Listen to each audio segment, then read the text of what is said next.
Persuasive writing, the art of convincing people with written words. From essays to resumes, persuasive writing is a vital skill to develop. But how do you persuade someone with your words? This video will answer that question. Welcome authors to Next Level Writing. In this video, we will learn about persuasive writing by investigating the three methods of persuasion: ethos, pathos, and logos. There will also be examples and techniques that link to each of these methods. Time to begin. Ethos, logos, and pathos are known as the methods of persuasion. Understanding each of these methods will assist you to write persuasive texts that reach all the layers of your audience and increase the likelihood of persuading them of your position.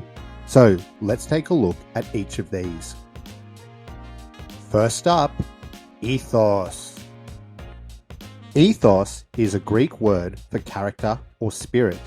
In persuasive writing, the character of the author is their authority. How credible is the author, and should they be listened to, is the question that the audience will ask. Building authority in your persuasive writing can be done in a number of ways.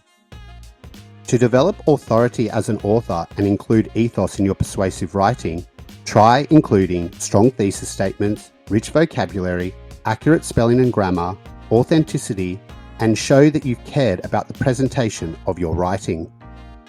Next up, we have logos. Logos is another Greek word that means logic.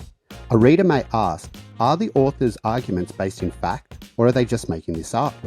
Logos is about persuading the mind of the reader, and to persuade the mind of the reader, a variety of techniques can be used.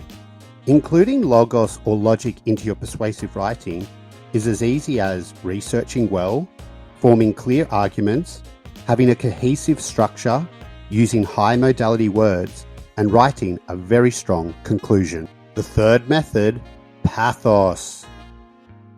If logos is persuading the mind, pathos is persuading the heart. Humans might consider a point if it is logical, but they will be truly persuaded if they build an emotional connection to what you are saying. Here is how this can be done. To include pathos in your writing and help build an emotional connection with the audience, try using emotion-evoking words, direct language, anecdotes, rhetorical questions, and reaction-driven writing. Now what? Now that we know about ethos, logos, and pathos, how can this be used to persuade a reader? Well, here are some examples that demonstrate how these three methods can be used to create an extremely persuasive piece of text. Here is the first example, entitled Don't Smoke.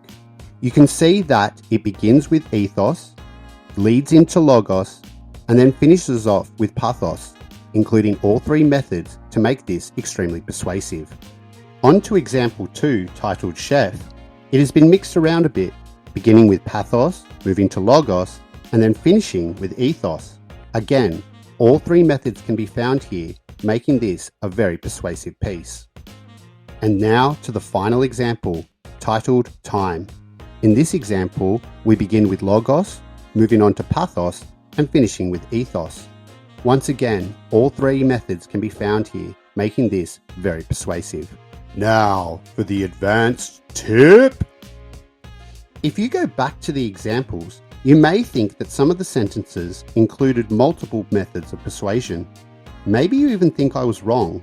Perhaps you believe a sentence was based on ethos rather than pathos. That line of thinking is perfect because it proves that elements of ethos, logos, and pathos can coexist in a sentence.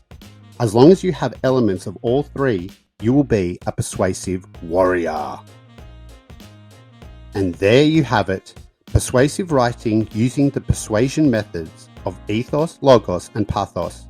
As always, remember to like and subscribe and continue striving to take your writing to the next level.